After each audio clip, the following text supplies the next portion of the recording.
ये रिश्ता क्या कहलाता है कि कहानी में आर्यन की खातिर अबीरा और अरमान दोनों आने वाले हैं, साथ में करने वाले हैं शादीशुदा होने का ड्रामा। यही ड्रामा अब बनने वाला है हकीकत। जी हाँ दोस्तों, ये रिश्ता क्या कहलाता है कि कहानी में एक नया और इंटरेस्टिंग सा मोड़ आने वाला है, जहां कहानी में पहली बार अरमान ने अबीरा के लिए स्टैंड लिया है और अपनी मां विद्या का मुंह पूरी तरह से बंद करा दिया है। यहाँ पे कहानी में हम देखेंगे किस तरह से विद्या महर से मिलने के लिए जाती है और महर यहाँ पे विद्या को भड़काती हुई नजर आने वाली है।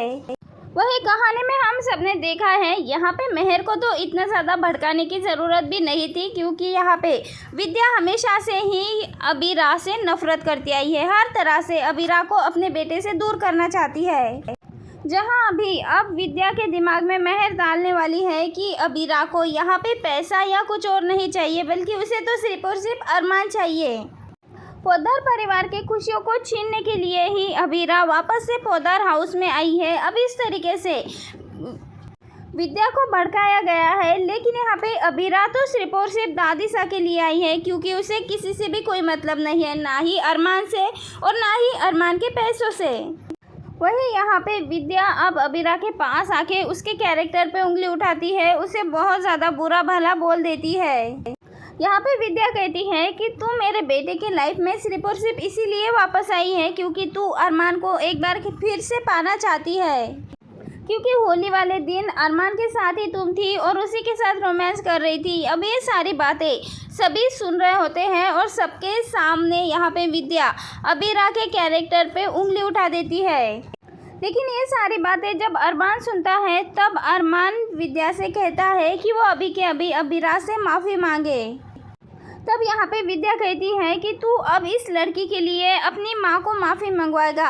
तब यहाँ पे अरमान कहता है कि इस लड़की के लिए नहीं, बल्कि इस जगह पे अगर कोई और लड़की भी होती तो मैं आपसे यही कहता कि आपको उस लड़की से माफ़ी मांगनी चाहिए। यहाँ पे विद्या दोबारा से अबीरा को गलत कहती है और कहती है कि इसके जैसी लड़की से मैं कभी भी माफ़ी नहीं मांगूंगी। तब यहाँ पे विद्या कहती है कि इससे मैं माफ़ी बिल्कुल नहीं मांगूंगी। तब गुस्से में अरमान कह देता है, अगर आप यहाँ पे माफ़ी नहीं मांग सकते तो मैं ये घर और ये परिवार छोड़ के चला जाऊँगा। और तब यहाँ पे अबीरा कहती है कि मैं किसी को नीचा दिखवाने या फिर किसी से माफ़ी मंगवाने के लिए यहाँ पे नहीं आई हूँ। और सभी अबीरा का ये रूप देखकर काफ़ी शौक होने वाले हैं। लेकिन दोस्तों, कहानी में ये तो नोटिस कभी किसी ने किया ही नहीं कि अबीरा शुरू से ही ऐसी ही थी, बल्कि वो तो किसी को बिल्कुल भी तकलीफ़ नहीं देना चाहती थी, हमेशा ही सबकी लाडली बन के रहना चाहती थी। वहीं पे यहाँ देखने वाले हैं कि माधव भी बताता है ये सच कि यहाँ पे वो जो पलक निकला था ऑक्सीजन वाला, वो अबीरा के नहीं बल्कि विद्या की वजह से निकला था। और विद्या ने यहाँ सबके सामने इतने आसानी से झूठ बोल दिया कि वो सब कुछ अबीरा की वजह से हुआ था।